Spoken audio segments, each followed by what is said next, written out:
smelly. That's when you haven't showered. But Oh, P-Funk is like George Clinton out of Minnesota. okay.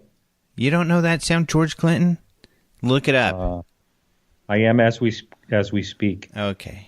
Well, you Yeah. got to do UFO news, but the whole topic of today's podcast kind of leads into, of course, some of the biggest news, which is this whole Tom DeLonge announcement.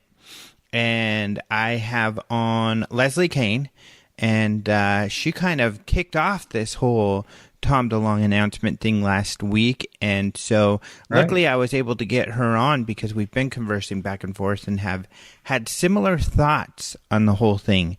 And so she's going to be joining us. And I guess just to put in a nutshell, what occurred, and of course you and I, I'm sure we'll talk more about this soon, but Tom DeLonge had an announcement. Leslie Kean on last Monday, wrote a story about his upcoming announcement and some very credible and impressive people that would be part of it.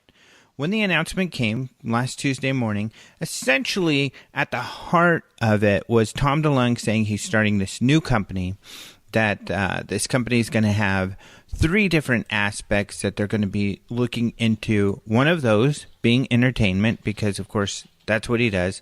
The other parts, however, being more along the lines of science and like aerospace.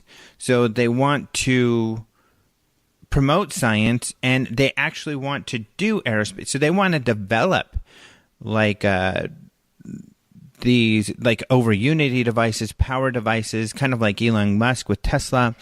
But they also want to develop like spaceship, warp speed spaceships and stuff like this. All of this based on UFOs and, the observations of UFOs and the technologies that they've been able to glean. So nothing to do with aliens. Some people were kind of hoping that, I think that he would be talking about aliens and he would be disclosing some alien stuff and blah, blah, blah.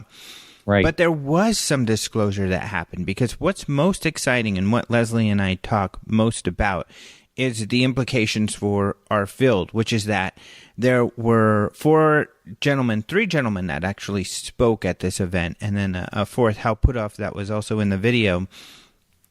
But one of these guys worked for Lockheed Martin, Skunk Works. He's a guy, Steve Justice, who we haven't heard from before. He's kind of coming out of the insider dark arena to work in this area, and he believes in UFOs, and he wants to help develop technology based off of observation of UFOs.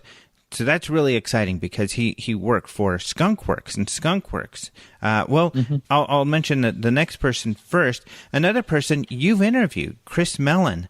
And he worked for the CIA for many years. What's kind of cool about this is it was the CIA and Skunk Works together, well, Lockheed in particular, that developed and ran Area 51 and still do. But, so you've interviewed him. We've talked about him before. We'll be talking more about him. The other person, though, we hadn't heard from is a guy named, they call him Lou Elizondo. And this is exciting because this was the real disclosure part. This is a guy who worked for the DoD, Department of Defense, looking at UFOs. He was essentially looking at unknown targets and any threats, unknown threat in particular. What I was going to say is any unknown, target or object is automatically referred to as a threat, because if we don't know what it is, we have to assume it's a threat. Is kind of what he talks about, and that he believes some of these unknowns. Kind of like Nick Pope, he was working for the DoD looking for these things.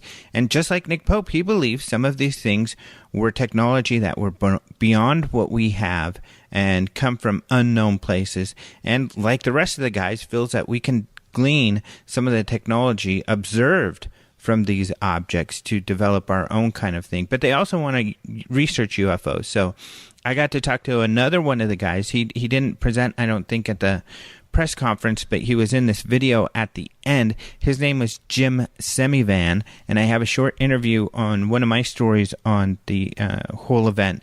And he spent 25 years in the CIA, he's also really into UFOs, and you can hear more about him on the video that Tom DeLonge provided in my interview online, or on my story, and then also Leslie and I will be talking about him some more as well in our interview. But really interesting stuff.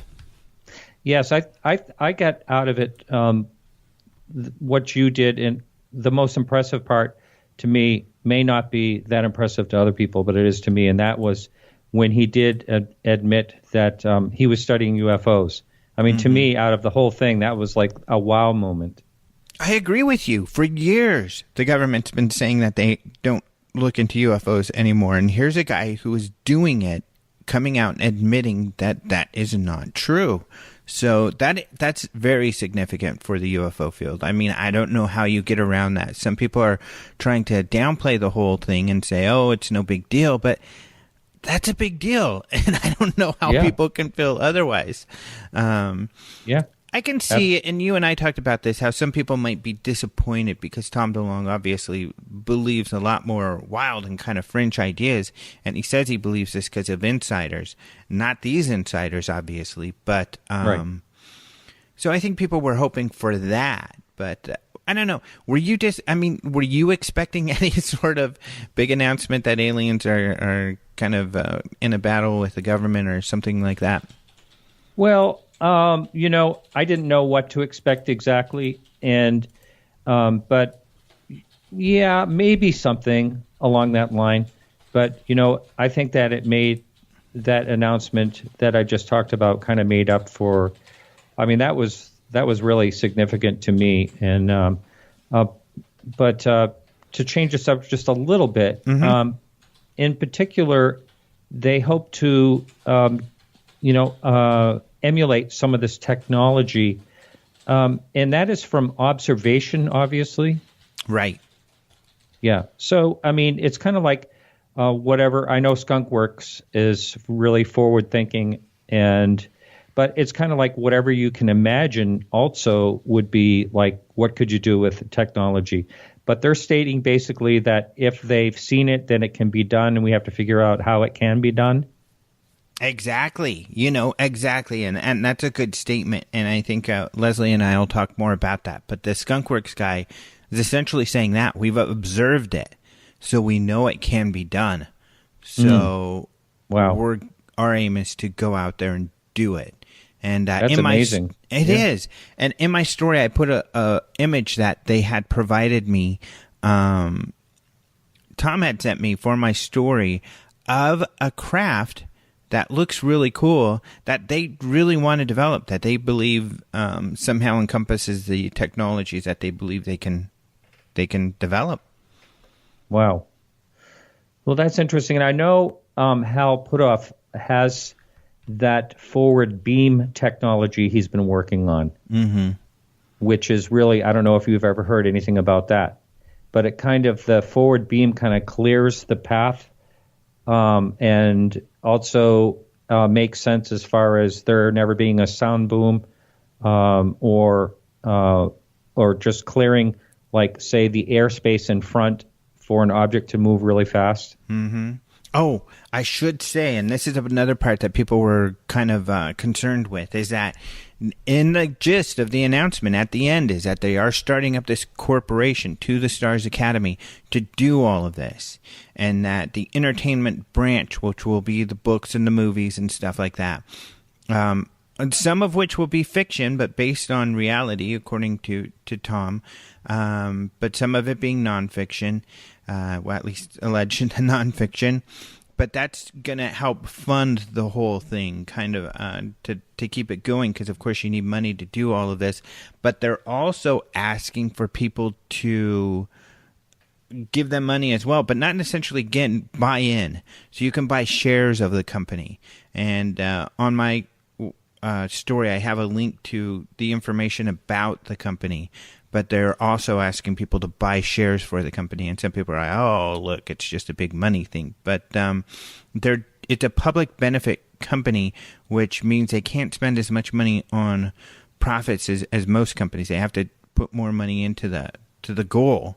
And I personally have talked to these guys, at least some of them, and I mean, this isn't about money for these guys, unless they fooled me. But I don't know. You spoke with Chris Mellon. I mean, what are your impressions of him? He seemed really sincere, and that particular interview had lots and lots of downloads and a lot of comments. And you can also see it's up on YouTube. There's a lot of comments on there. And a lot of people were, of course, you know how it goes, were suggesting that he was a diso agent, disinformation agent, and, all the typical stuff. And then why didn't he do this and that? And then someone, Richard Thiem, when he was on my show, he said, why does Chris Mellon have a 12-year gap on his LinkedIn page where he has nothing there at all? And, my thoughts in answer to that, he is part of the Mellon family, the Mellon Bank, and they can basically do whatever they want. They don't have to be working necessarily. Yeah. So good but I point. think he's sincere. I think he's definitely sincere. Yeah. Well, let's move on. So Leslie and I will be talking more about that, but unless you have anything more to add, maybe we could talk about other... Just one more thing. When you were on my show the other day, we talked about, what are people complaining about? And someone that called me and started talking to me about the whole thing, what rubbed him the wrong way was that there was entertainment involved. And so I just wanted to hear what your thoughts were on that.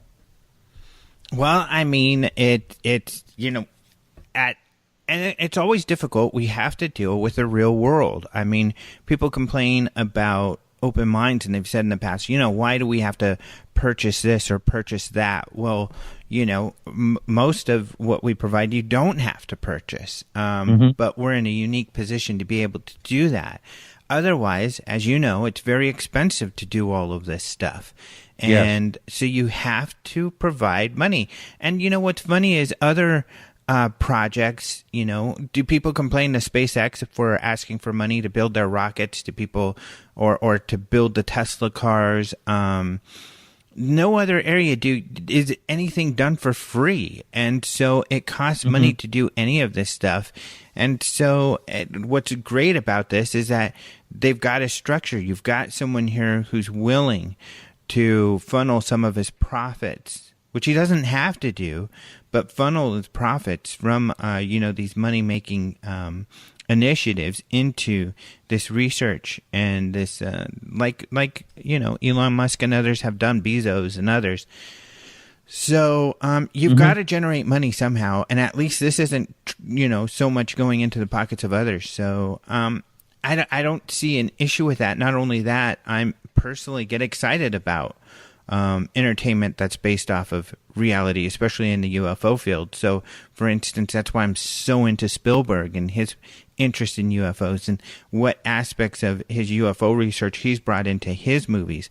I think that's cool and fascinating, opens people's mind, opened my mind. Close Encounters, I mean, what would we do without Close Encounters? I think this field would not be as big of a deal if it wasn't for Close Encounters. So, right, that's a good point. So I don't know. I don't share that concern.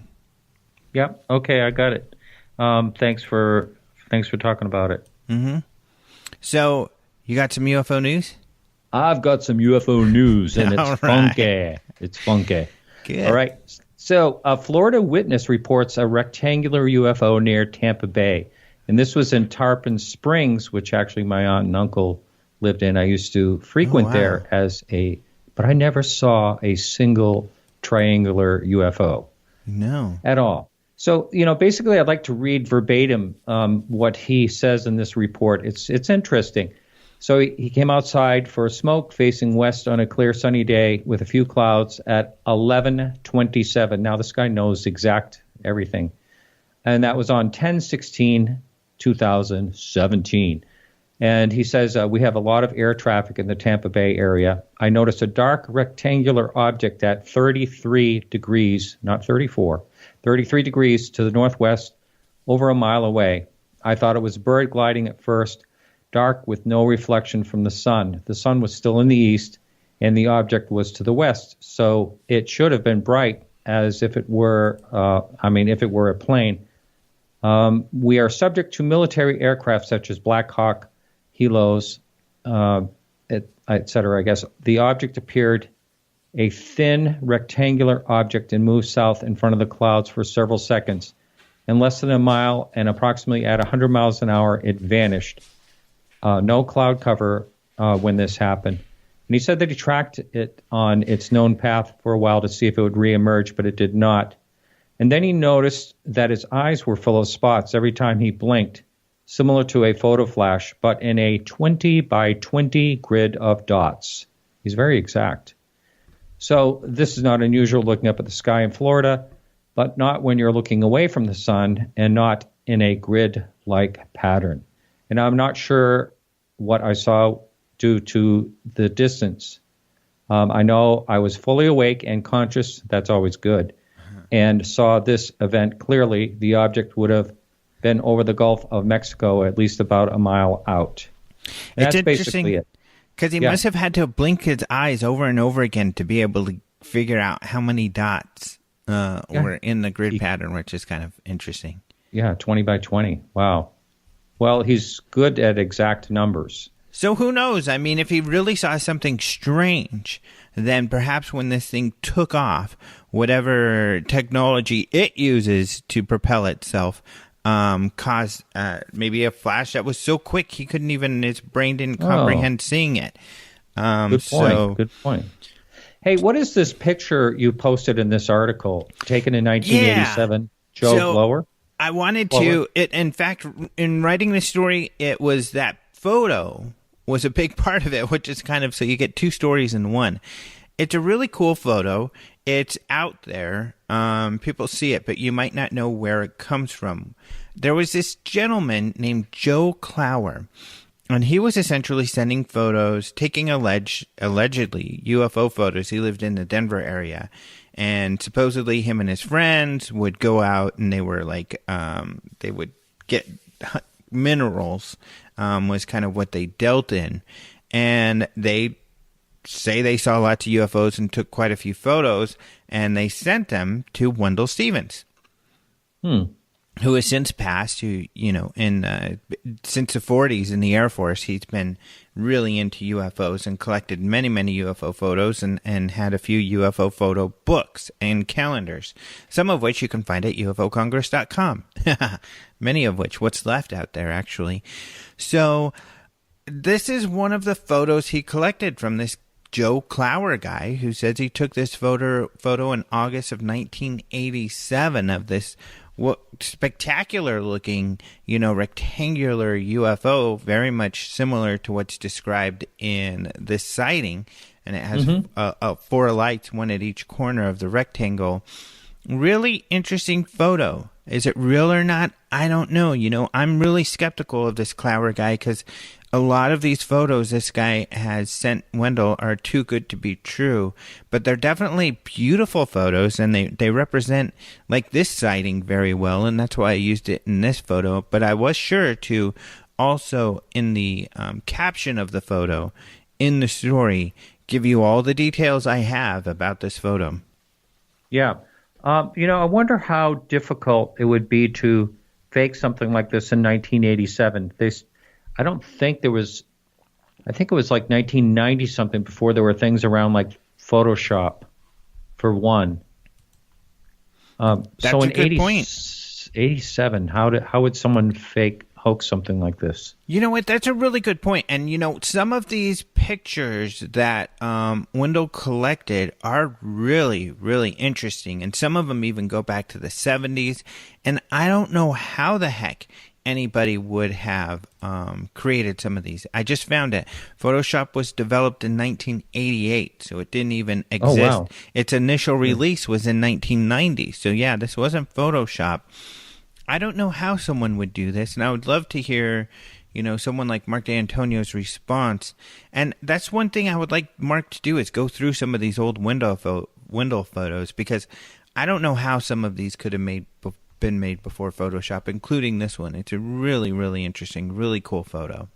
Now, what happened to, someone said that Wendell's photographs are not, no one's able to view them anymore. Someone bought them and stowed them away.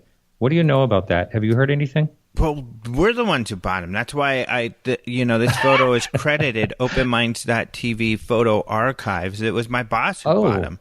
And it's kind of silly that people, well, I can see why people, that's okay, say they were stowed away and you can't see them, because you can't, some people can come to our office and look through them, but not everybody. However, we've been posting ever since we got them for the last 8 years. We've been posting these photos at openminds.tv and in the magazine. In fact, we would feature like almost, at least 5 or 6 of these photos in every magazine and tell you all about them. We've got on YouTube a ton of videos about these photos, the best ones. So the best photos, we have written and published and shared everything we know about these photos. So we've shared a lot of information about these photos. And like in this story, we continue to do so. So they certainly are available. And like I said, in those books that we have at ufocongress.com, that's why we have them. You can, they've got full descriptions in the books and in the calendars as well. So yeah, we're definitely providing that information and getting it out there. So I think I just put my funky foot in my funky mouth. Your funky foot went in your funky mouth? I think I did, yes. That's okay. That's funny because I had a guest on that mentioned that there was no way to look at Wendell Stevens' photos. It is absolutely and here impossible. We are. Yes. So, yeah, sorry about that. I am responsible for locking them up. You will never have access. They're too good to be true. And somehow somebody got one out onto openminds.tv today. It's a conspiracy, I say. You better go to the site and look at it before I take it down. And the government takes it down, of course. The government too. Exactly. So, any more news, my man? That's it for me. All right, cool. Yeah, openminds.tv, you can check that out. We've been consumed with this whole Tom DeLonge thing, so that's been most of the news out there. The only other story I had, speaking of the magazine, as the magazines, we run out of them, I post stories from the magazines, and I've done that a couple from issue 6 because we no longer have any for sale. And one of these stories is from Kathleen Marden about the campaign to discredit Betty Hill. So Betty Hill is Kathleen's aunt. She was the first abductee. Her with her husband, Betty and Barney Hill, claimed to be have had this experience, and people have tried to debunk her, of course, over the years and discredit her. And Kathleen writes all about that. So it's a great story that people can check out at openminds.tv. But otherwise, that is all, my friend. So thank you for joining us again, Mr. Funky Willis. You're very welcome.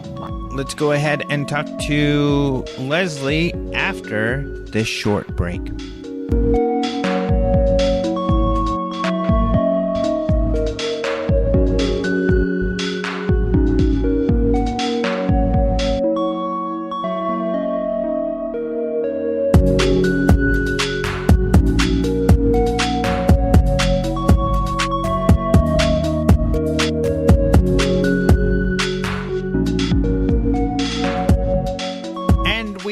Back. You're listening to Open Minds UFO Radio. I'm your host, Alejandro Rojas. I am very happy, especially this week, to welcome back to the show Leslie Kean. Hello, Leslie. Hello, Alejandro. Great to be here. So this is another one of your Huffington Post contributions that is a big deal. I mean, it's fun because when you have breaking news that you post in these Huffington Post articles, they're usually really exciting, and this certainly was another one of which you've worked with before, Chris Mellon. So I guess to start off, what happened yesterday? What was this that Tom announced, and why is it so important? I know that's a big question. Yeah, it's a big question, and I think people should definitely go to the website, which is tothestarsacademy.com, and read about it for themselves. But basically, he just announced the formation of this new enterprise, which has kind of been germinating for the last year or two, which is this company. It's a public benefit corporation which means that it has a mission to serve the public, and it means a lot of stuff financially too, and I'm not involved with that aspect of it. So I just encourage people to go read about it. It's well worth looking into this. But the exciting thing about it is that they have a group of people who are really outstanding that are involved. And just to tell you a little bit more about it, they have the company divided into 3 divisions. It's science, technology, and entertainment. And they have a very eloquent way of explaining how those 3 areas interact with each other, and how one of the reasons to do the entertainment, for instance, to do movies and books and things like that, some fiction, nonfiction, is a way of just sort of getting the word out there in a context that people can enjoy and assimilate the information, and then whatever funds they can raise from that can be used to fund the scientific work, which is what they really want to do. They want to do science, studying unidentified aerial phenomena and other paranormal or sort of, issues that are on the cutting edge. And then through what they learn, they want to develop technology that relates to that. And of course, it takes money to do that. So that's what the company's about. But what I'm really interested in, and what I wrote my stories about, was who the people are that are involved and why they're doing this, and what it might mean in terms of a potential greater openness from within the official world about this topic. So there were some very exciting people that are involved with this. And really, to me, and your story came out before the press conference, so your story kind of started a lot of the excitement. And then, at least for me, it continued during the press conference. But these are people at very high levels in areas such as intelligence, where it's unprecedented for this sort of group of people to come out and be enthusiastic about wanting to investigate UFOs. Yeah, I think it's pretty unprecedented. I agree with you. And just to say one thing about you just mentioned, I did one story before the event, and then I did a second story the day of the event that afternoon. So they're very closely connected, but there was certain information that I wanted to emphasize after the event happened. But yeah, I mean, you have these are the interesting thing about them is not only their credentials, but also the fact that these are people who have had a profound interest in this topic for a long time.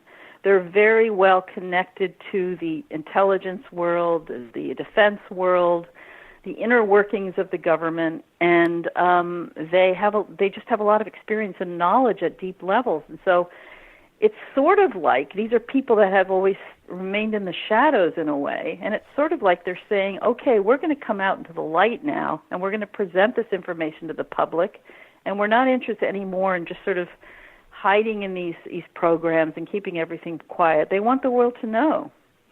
And you have, for instance, like I mentioned, who's, you have one person's a 25-year veteran of the CIA's Directorate of Operations, and he's been involved with their technology, and he's just been deeply involved with work in the CIA. And you have the Stephen Justice from Lockheed Martin Skunk Works, who's like one of the absolute top officials there, who's had a long career as an aerospace engineer working on highly classified aircraft. He's absolutely brilliant, this guy. And he wants to come over to this company and develop technology that relates to the kinds of things we see UFOs doing. I mean, he believes that if we've observed it in the sky, the way he says it is, it can be done. It can be done because we've seen it. And he says we're sort of on the edge of being able to understand scientifically how the UFOs can do the things that they do. And he wants to build a vehicle that manifests that, and he believes that he really can do it.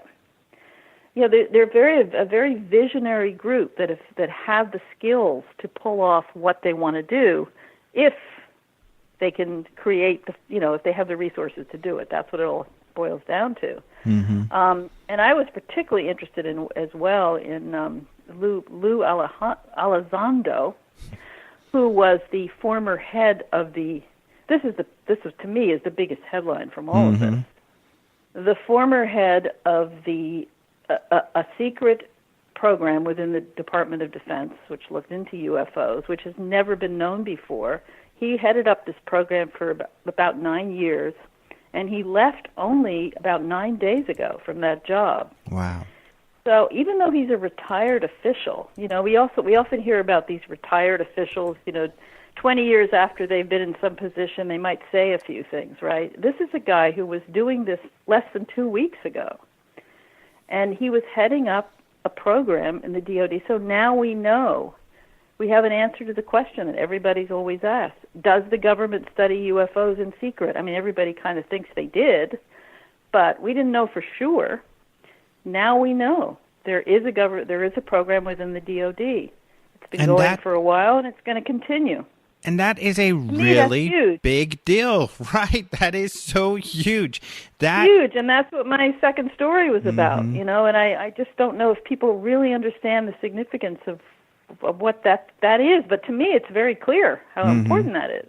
Right, because you were saying. We have been told for years, and people like you and I who have had interactions in our investigations and research, official quotes from government people telling us, there are no UFO studies going on.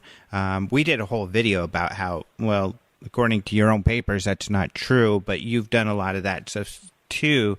But this is a first time we've actually got someone who is working on a program like this. Not only does he leave that work to come out and do it publicly, but he's also essentially saying that he feels he's observing technology that is not ours, that he wants to help people like Stephen Justice develop through this organization. Exactly. I mean, and he's also saying that the other point he's making, not only that there is a program, but number two, we know that UFOs are real. We know they exist. Mm-hmm. I mean, this is about as close to what people call, I think, disclosure as we've come. It's not like the president saying anything. We wouldn't necessarily want this president to be saying anything, but maybe I shouldn't make political comments. But anyway, it's like, you have a DoD insider who was involved with the program saying it, and saying that UFOs are real. They exist, they're unexplained, and they demonstrate advanced technology. I mean, is anyone now able to argue with that fact after this person has made that statement? I think it would be a lot more difficult than it was before he made that statement to argue with that. Mm-hmm. That's how important it is. Exactly. That gives us more leverage as researchers when we're getting information and quotes, but it does move the dial, I feel, for that reason. I mean, it gets us closer, and maybe, and I'd love to hear your thoughts on this, I think for you and I, disclosure may mean, for everybody, disclosure means something different, but this sort of revelation for you and I is the sort of disclosure we expect, that of course they're looking at unknown objects. They've got to determine, like Louis says, whether they're threats or not, and because that's the responsible thing to do. So we expected that sort of thing, even though it was denied. But to have someone come out and say they know that there's a mystery here with some of these things is a big deal. And that's the sort of disclosure we expect in the research that we've done. Whereas maybe others are a bit disappointed because their version of is disclosure is that, yeah, we have, and I'm not trying to be flippant, but it is, along the line, some of these people, and there are people believe this, that, there's an extraterrestrial who has an office in the Pentagon that, we converse with about things, and they help us with policy and things like this. And it's not that, and maybe, that has caused some disappointment in people. I can hardly relate to that. I didn't even know there were people that think that, to tell you the truth. Oh, really? But I dare say we're not going to get somebody coming out and saying there's ETs are in the White House writing policy. I mean, anyway. So, I don't know if you're serious when you say that, Alejandro. No, it's funny. But, yeah. I mean, just to get a little more serious, I think that you're right, that people may be looking for more than this, but I think this has to happen in stages. It has to happen in steps. And the way I look at this is it's a step towards what could be greater government openness. Because the thing about these people, even though they've moved out of their positions into this public company, they are still very connected to the government, to all, and they haven't been away from their jobs that long. And they hope that there will be some kind of a bridge, that this may be a way that a private operation, which involves everybody, the whole public, everything's going to be open in this company for everybody to see. So this may be the way that there'll be a bridge between what's going on inside and what's going. This company can draw that out a little bit more, because the people involved are very well connected. And that's one of the reasons why there's a lot of sensitivity around when they can release material and what they can release at given times, because it's a sensitive business for people at this level to move from a position they've held for 20 or 30 years into doing something like this. I mean, you can imagine the risks that some of them are taking by being so outspoken about their interest in this UAP phenomenon, this UFO phenomenon. So they have to be careful and sensitive, and they don't want to burn their bridges when they leave these positions. And there's a lot involved, and I think people need to respect the difficulty of what they're doing and the sensitivity of it and the complexity of it. It's not just come out and have disclosure, but it's a delicate, sensitive process that takes time, and the fact that these people have come out to do what they've done, I think, is highly commendable and is really something that everyone should be happy about. It's an exciting development. Mm-hmm. I agree so much. And I really wasn't joking when I was making talking about that scenario. And what I was referring to is like Stranger in the Pentagon, which is Frank Strange's book, which is kind of along those lines. And there are a lot of people who believe that, that this sort of thing goes on. And I think your reaction is interesting because you're kind of flabbergasted by the whole thing and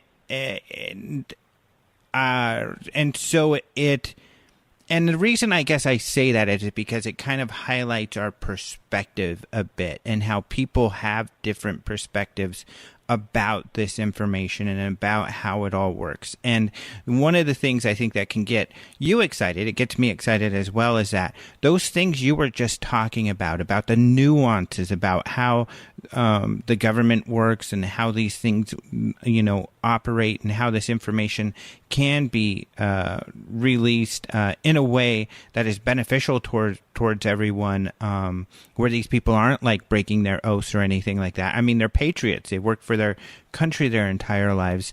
That these things like this event and discussing with these people allow us insight, and then they allow you and I to share that insight with the public so that they can see how these things really work. Yeah, I think it's true. And then just let me say, I mean, I don't mean to disrespect people's perspectives at all. I feel like we live in a very strange world. There's a lot we don't understand, and anything is possible. I really feel that way. I mean, I don't know whether there's, alien hybrids on the planet or not. I'm not in a position to know that, regardless of what my personal belief system is. So I'm open to anything being possible, let's put it that way. Mm-hmm. But as a journalist, I'm looking for information that I can verify at this point. But that doesn't mean that there's a lot more going on than what I'm able to report on. So I just don't mean to be disrespectful at all to whatever people have come to believe. No, and I guess we could talk about this. We could get this out there, too, because Tom DeLonge himself has he shared some pretty wild scenarios on Coast to Coast with you, I'm sure, and with myself as well. And so I wasn't sure what to make of, what would be coming as far as an announcement or something. But as far as Tom DeLonge goes, he's an example of someone who's really enthusiastic and really excited about this field, just like the rest of us, and is trying to digest the information that is out there and figure this stuff out. And I think that it's important for people to kind of, and for you and I to share kind of our thoughts on Tom DeLonge, because to me, he's great. I mean, there's a guy, he reminds me of Danny, another rock star. He's a guy who helped us at the UFO Congress. He's backstage. Real goofy guy. You've probably met him. I don't know if you remember him, but really cool, funny, nice guy. He's really into all of this wild stuff. In fact, at the last Congress, he wore this like silver suit, and he helped me hand out awards and stuff, and he was hilarious. But he really reminds me about Tom. High energy, nice, great guy. His heart is in the right place. And Tom himself has a lot of beliefs that are even, that go out there. But what's great about what happened yesterday, especially for myself and I think you, is that he didn't go the route of, trying to bring maybe uncredulous sort of information to the public. Instead, he went the route of using his clout to get to very serious, important people and put these people together to bring something together that I feel is monumental in this field and that can really bring things forward. And the press conference, for the reasons that you already mentioned, did it was a momentous occasion, and things did happen there that have never happened before, such as, what you mentioned with Elizondo. Mm-hmm. I agree. Yeah, I do agree. And I think a lot of the information that Tom was talking about in those earlier coast-to-coast interviews were information that some of the advisors that he had in the beginning were giving him. And, he had this, you probably remember sort of in the early days, he had these secret advisors who were very, very high level, and some of their identities were revealed when the Podesta emails were leaked through the WikiLeaks, when they hacked his emails and released them. So those names came out, but before any of the people who are in it now became the core of the group, he was basically cultivating these very high-level relationships with these different, they were independent people at very high levels, and some of them were giving him information. And he accepted it as valid without knowing where they got the information from. But, he found them as so credible, and I always had this sort of question in the back of my mind, well, is that their personal beliefs, or is that facts that they have learned from the inside? And Tom thought they were facts, and he was the one who talked to them. I didn't. So I think that, I think that's a lot of where the information came from that he was focusing on, as well as his having read a lot and so on. And I think he's very amenable to learning more, to being influenced more, and he doesn't want to put anything out in the world that's going to be creepy to people, Mm-hmm. He just doesn't want to do that. So I think he's kind of reined himself in a little bit on that level at this point. I also feel like it's my impression from speaking with him and the other guys, and you probably have a little more insight into this. He even tweeted that he's got to get back to doing some music work this morning. It seems like he put the group together. Now the group is going to go forward with this effort, and he is stepping aside a little. And the reason I think that is important is because when we look at what the fruits of this effort may be, is we really need to look towards these people that you have written about, these very important, grounded, level-headed people at a high level, because they're going to be the people who now are going to be moving this forward. Yeah, and I just hope they have success. I mean, I really do. I think they have tremendous potential, and we just hope that they're going to realize the goal that they have and be able to develop the company. We don't know how it's going to work out, but I certainly hope it does work out. And even if it doesn't, like there's not some huge SpaceX sort of company that starts to work towards all of this, I think that it's still important that now these people are out there. Now these people, right, kind of like Chris Mellon or Hal Puthoff, are out there as being interested in this field and wanting to do something in this field. So now we have these new big guns. Now that we have these new great resources to help in this effort.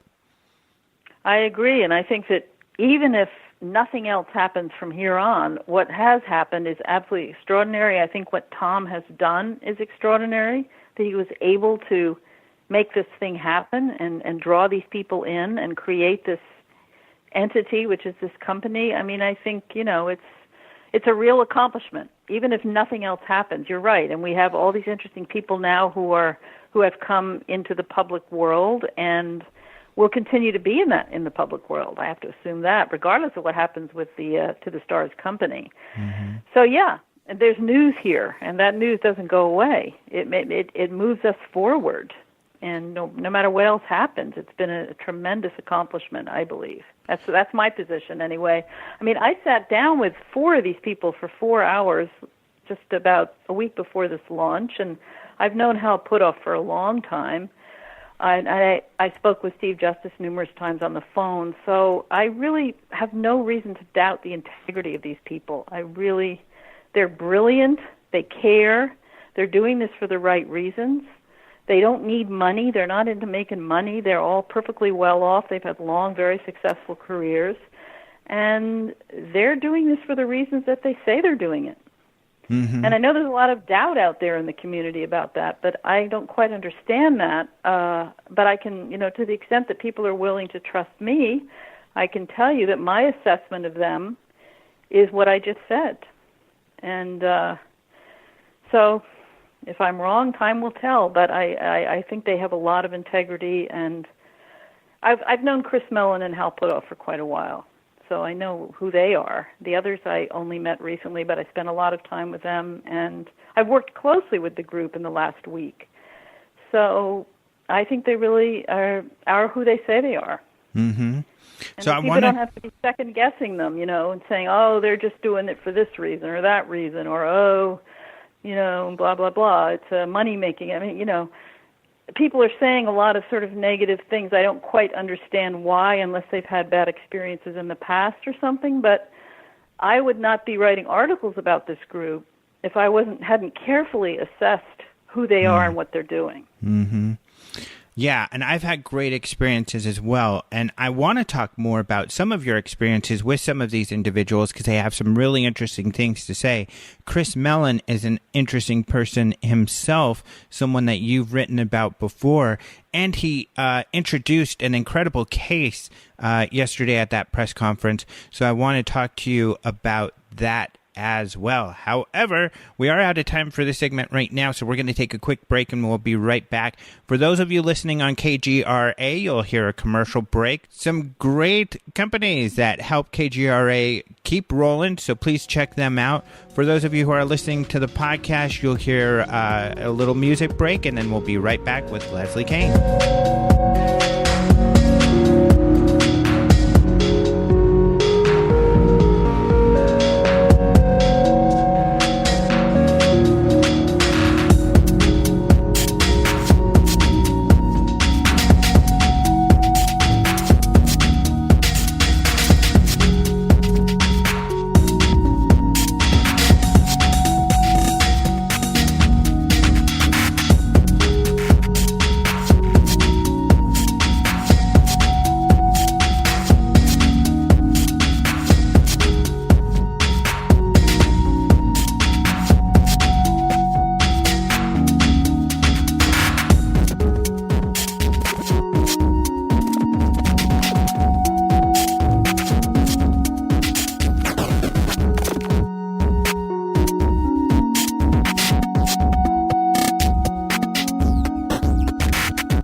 Are back. You're listening to Open Mind UFO Radio. I'm your host, Alejandro Rojas, and I am with Leslie Kean. Hello, Leslie. Hi, Alejandro. How are you? Good. So before the break, we were talking a bit, well, we were talking about all the guys, but in particular, Chris Mellon. And the reason I wanted to talk about him is because you know him and you've written about him. You kind of were, I don't know what to call it, kind of an outed type of, you wrote about his interest in UFOs. I did want to mention just for a sec though, he did introduce, which was really interesting, a great case, a great Navy case, UFO case at that press conference yesterday. Yeah, he talked about the Nimitz case, which he's very interested in. And it's a case involving the USS Nimitz, which was a battleship. It took place off the coast of California in 2004. And what's great about it is I don't know the specifics of the case that well. I haven't really had time to look into it, but people can find information on it through the speech that Chris gave. And I think you just said that George Knapp has written something about it. George, I think, has looked into that case also. But it involved the sighting that lasted for hours of this object that people say looks sort of like a tic-tac. Like some people call it the tic-tac case.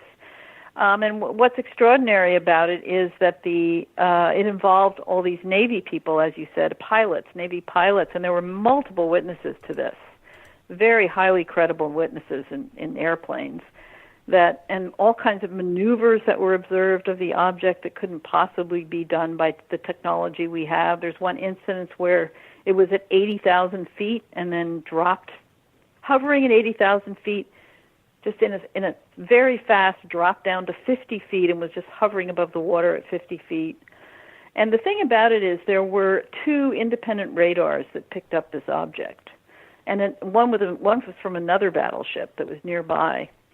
So there's just a lot of data on it, a lot of witnesses, and it was in broad daylight, and it lasted for hours. Yeah. So this case has been, it's been of great interest, and Chris Mellon has interviewed at least one of the pilots. I know that many more of them have been briefed on this case.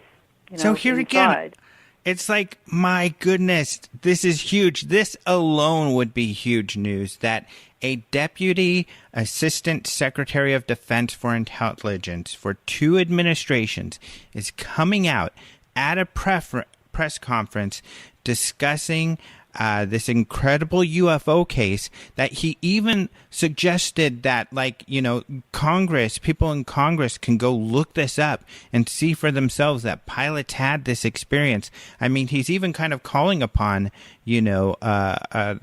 politicians to Congress to get involved with this and to check this out to see that it's a real thing. This is big. This is as big as I think something else big that you were involved with when John Podesta came out and spoke about UFOs and how, there is some secrecy around this. And, of course, that's a meme in this field that is repeated over and over again when people are trying to bring credibility to this field.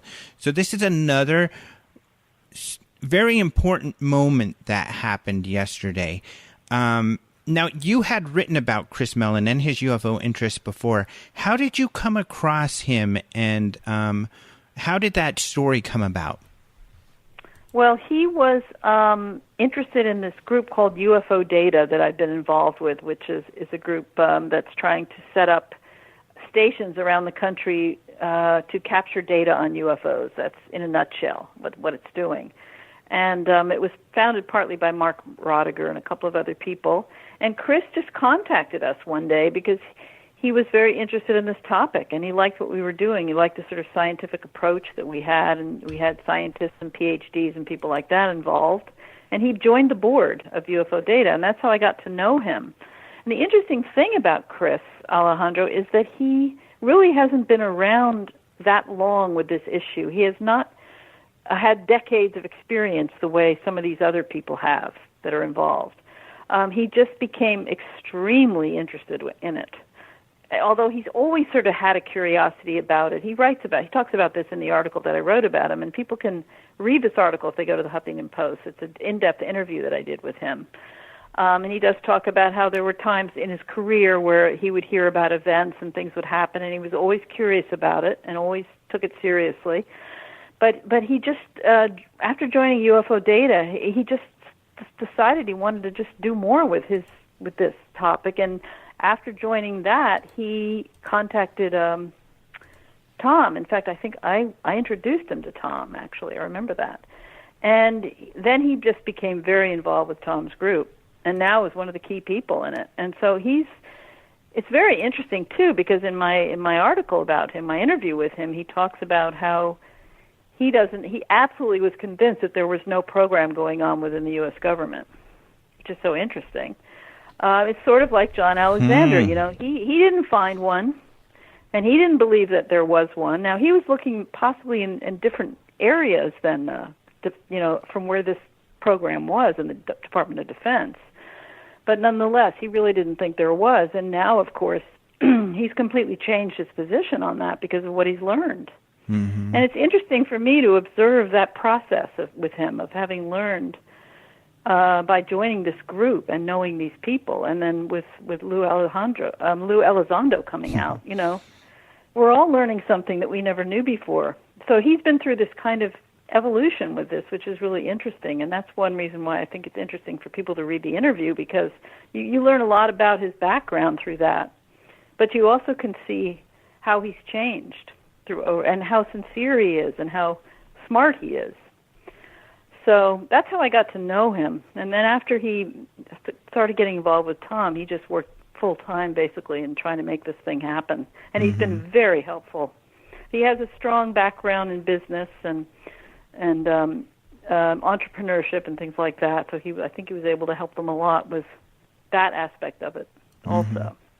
So another guy that I got to talk to, and obviously you did too, he's the vice president of operations for To the Stars Academy, is Jim Semivan, another person with an impressive background. He's a senior intelligence service member for the CIA. He worked there for 25 years. He worked for the Central Intelligence Agency's Directorate of Operations. And I got to talk to him, and so did you, but this is a man who you can see has another kind of like the rest of us. I mean, that's what's amazing. These people are like us, like our listeners. They're people who have an intense interest in the paranormal and including UFO phenomena. Jim has talked about having his own experience, and obviously a very capable person, but with another incredible background, coming out to say he wants to investigate UAPs. He told me he wants to spend he thinks he's got 15 years left in life. He wants to spend that 15 years investigating UFOs and other paranormal phenomena. Yeah, I mean, and he's entirely sincere. He's an absolutely lovely person, Jim Semivan. And having had the intense encounter that he and his wife some years ago, that's really impacted him. And I think the people out there who have had, experiences, positive or negative, I know a lot of them are not positive, people who are part of the whole abduction world, don't have to feel that somehow they're excluded from this, because they're not. I mean, these are people who understand the ramifications of the phenomenon, and they have among them at least one person who has been open about his own experiences, and there may be others in the group that have had experiences. I don't know. Can you speak to a little bit of what his experience was? I just, I really can't. I mean, he's told me about it, and I think he's going to be more and more open about it, but I don't feel comfortable repeating it because I'm not sure to what extent he wants it to be made public. I mean, maybe you know more about that than I do, but I don't really. I think at some point he will. I mean, he wrote a very eloquent foreword to one of Tom's books, which I would encourage everyone to read. It really shows what a profound person he is, and he writes about it in that book, in that foreword. It's in black and white. This guy with a 25-year career in the CIA at very high levels. He was a CIA senior intelligence guy, and he writes about how he understands the phenomenon, how difficult it is to comprehend it, and how complex it is, and how it's just extremely eloquently written. I have it in front of me here. I'm trying to find, but within that context of that, he acknowledges that he's had an experience of his own, and that it changed his life, and that there was no way that he could understand it or explain it. Yeah, he doesn't. I guess he hasn't shared much. And here's the section. He says, "I will not attempt to go into the experience here, but I will say that it was one of life's game changers for both my wife and me. The experience was simultaneously frightening, perplexing, frustrating, and absurd." Wow. Yeah, I mean, that's beautiful ways to describe it. His language he's just really, really interesting. Mm-hmm. So yeah, I mean, that's an example, and I think people need to know that with all these people, with everything that they say, there is always a lot more there's always more than what people say that's lurking in the background, especially people at these levels. They're very careful about what they say and how much they say, and you've got to look between the lines and try to pick out the hidden meanings of things and just realize that there's usually a lot more to things than what they are willing to say because they're so sensitive about it all. So, and you can assume that with Jim, he had a profound experience, and there are a lot of experiences out there who are going to feel they can relate to that because they've had the same thing. Or similar things, and it's a wonderful bond. I'm just so happy that they have somebody like that in the group because everybody can be part of this. It's not just for people who think, high-level government, and we don't think there's anything weird about this. We just sort of think there's objects in the sky, and we don't really know what they are, blah, blah, blah. It's much bigger than that. And I think these people really understand that the UFO phenomenon is much bigger and stranger than just objects coming from somewhere else. That's why it's fun to talk about these individuals and why I like to share about Jim, because I found, like you, he's a wonderful guy, just highly, highly motivated and interested to look into all of this. And that's one of the good and the bad things when it comes to journalism, in that we get to really dive into the situations, no matter what it is we're writing about, whether it's science or with you with some of the other, near-death stuff.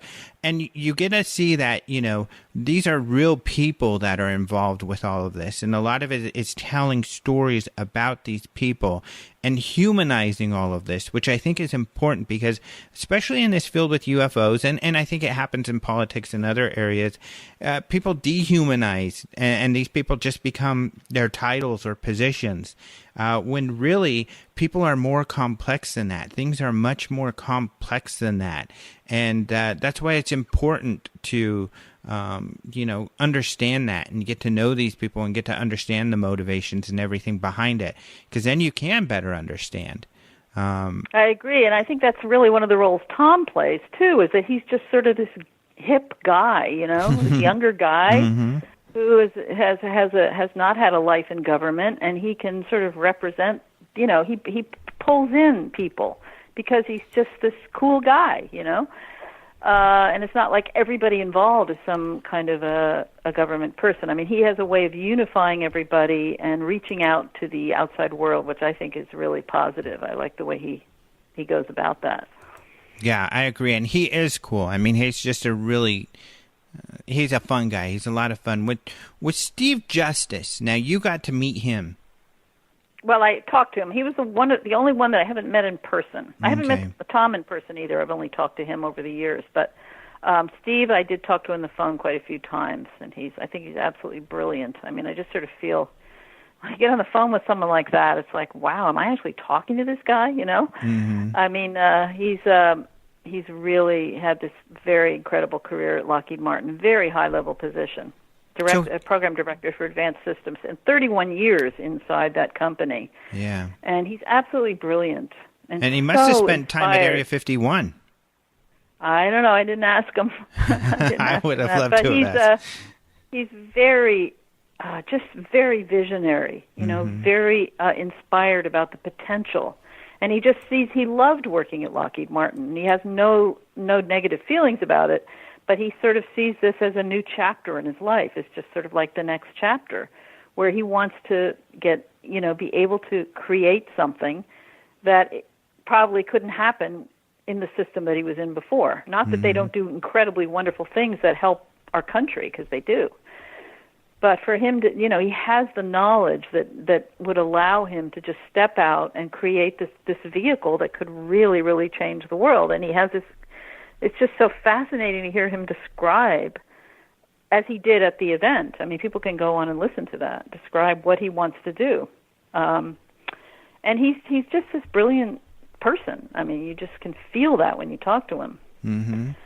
Yeah, it's this guy who wants to And not that this is necessarily new, because this is what Bigelow wanted to do. This is what I know John Schuster with MUFON wanted to do. Bob Wood, who's part of the MUFON, wanted to do. These guys who have worked in defense, they get interested in UFOs because they believe it is a demonstration of a technology that's beyond ours, and they want to glean what they can from the observations to develop vehicles or to develop that technology. And that's what's really cool about this guy from Skunk Works, the people who run Area 51 and develop all the incredible aircraft, some of which I'm sure we don't even know about, wants to come out in the public and do kind of a SpaceX type of thing and develop this technology based off of UFOs or UAPs. Yeah, and they have to, I mean, what they have to do is, and they're in the process of doing this now, is really working out the physics of how these objects maneuver through space. And it has to do with working with the metric of space-time. It gets pretty sophisticated, but there are scientists that have studied this, and they're sort of on the verge of really being able to have a scientific model that explains through advanced physics how objects are able to appear to blink on and blink off and then jump from one space to another in a matter of a second. That kind of behavior that we've seen over and over again can be explained in terms of the physics that is known. And, I'm not a physicist, but it has to do with bending space-time and working within that and altering the space-time metric so that you can move really from one place to another in an instant. And that has to be applied to the creation of a vehicle that he wants to build. And so the scientific division would work in cooperation with the technology to further understand it through science and then be able to apply that to building something. Mm-hmm. And that's I mean, they have Hal Puthoff to sort of head up the scientific effort, and they have Steve Justice. I mean, they couldn't ask for better people to do this. It's funny because Robert Schaefer online, he's a skeptic, but he's a fun guy to converse with, and he said, well, how do they expect to actually bend space-time? And he's trying, I think he directed that question towards me. I don't know, but I couldn't explain to you how my iPhone is able to communicate with people that are, out there that I can't see. That technology is beyond me. And so we have to rely on these experts. And these are people who are experts with the credentials to get something like this done. Yeah, I think if Robert Schaefer has that question, he should ask Hal Puthoff that question, not you. That's a great... I usually give those sorts of answers, but that's exactly where I should have directed him. So we're almost out of time, but are you going to be writing... do you have another story planned in the near future on this topic? I know that there will be other things down the pike coming along. I don't know when, though, so I can't say in the near future. No, I sort of doubt that. Mm-hmm. But, I mean, I didn't anticipate doing these stories either. So it was literally because I went to this meeting a week before the event and, they just brought me in, and I was hoping I could do a story. That's why it happened, but I wouldn't have, a week before that, I had no idea that was even going to happen. So it all was very, very fast and unexpected. And so I think that's probably how it's going to continue to be. I'm hoping that as they bring more information forward, that I'll be able to report on that and alert people to the fact that that's happening. And, I'm interested in reporting on this because I think it's one of the more interesting things that are going on right now. And so I'm going to stay on top of it. And we'll see what happens, but I really don't know what the timing is going to be at this point for things. Well, they're lucky. If they were to ask me, what is the best way for us to release information about our press conference, I would have said, look, let's call Leslie Kean because thank you, Alejandra. You're always on top of the most exciting stuff going on in this arena. Well, that's very sweet of you to say. Thank you. Well, thank you. And I think you do a great job, too. I'm really Thank you. pleased. I think Open Minds plays a really important role in all of this. So thanks for what you do. Thank you. Thank you very much. And thank you for taking the time because I know you're busy and this has been a hectic few days and a lot of work for you. So thank you so much for taking the time to talk to us. You're welcome. You're welcome. And I hope people will go and read the 2 stories I wrote for the Huffington Post because there's a lot of information there that explains what's going on before people have a lot of kind of impulsive reactions, I really encourage them to think about it a little bit and read a little bit. I do too. So I think. I hope that they're both there on the Huffington Post, and they're on my Facebook page, and I encourage people to read them and come on my Facebook page, and we can dialogue about the whole thing. All right. Great. So, All right. Thank well, you. Thank you. Thanks again, Alejandro. Thank you so much to Leslie for being on the show again, especially this week when there's so much going on. No doubt if you've been on her Facebook, she's got a lot of questions she's answering about all of this that happened. And she really wrote the story last Monday that broke this whole thing, that got it all started. I had talked to Tom. I knew something was going on soon, but I didn't know the exact day. And then when her story came out, I knew it would be the next day. And that's when I started hearing from Tom DeLonge himself, and I was able to get some information up at openminds.tv. But she did another important follow-up article, so she's got some really important articles like she mentioned. So be sure and check those out at Huffington Post before you make any final determinations, because maybe it wasn't what you thought it would be, but there is a lot of important information that was shared this last week as part of this Tom DeLonge press conference. Really cool stuff. So check that out. Also, be sure to check out both of her books. Of course, one of the most important and impressive books in the UFO field is her book, UFOs, Generals, Pilots, and Government Officials Go on the Record. The other book, her latest, is Surviving Death. A journalist investigates evidence for an afterlife. Really interesting. She goes into a lot of different aspects of this afterlife phenomenon, near-death experiences, out-of-body experiences, evidence of reincarnation, a lot of interesting stuff. So be sure to check out that book as well, both of which you can find on Amazon. So good stuff. Thank you so much to Leslie. Also, I want to remind people all of the news that Martin and I talked about at the beginning of the show can be found at openminds.tv. Of course, you can hear Martin on his podcast, UFO podcast. And I want to thank the person who created the opening and close music, Caleb Hanks. I do want to remind people about the UFO Congress. Lots of really cool stuff. We've got more and more speakers being posted there. And like I said, I've been in contact with Tom DeLonge and some of these guys as part of this group. We'll definitely have something regarding all of this at the UFO Congress this year. So along with the other speakers that we're going to have, if you see, it's going to be a really important event. It usually is. It always is. But this is going to be a really good one.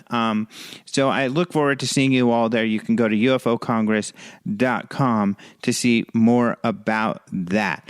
Otherwise, thank you to KGRA for having us on their network. And thank you to you, of course, the listener. You guys rock. So we'll have another great show coming up next week.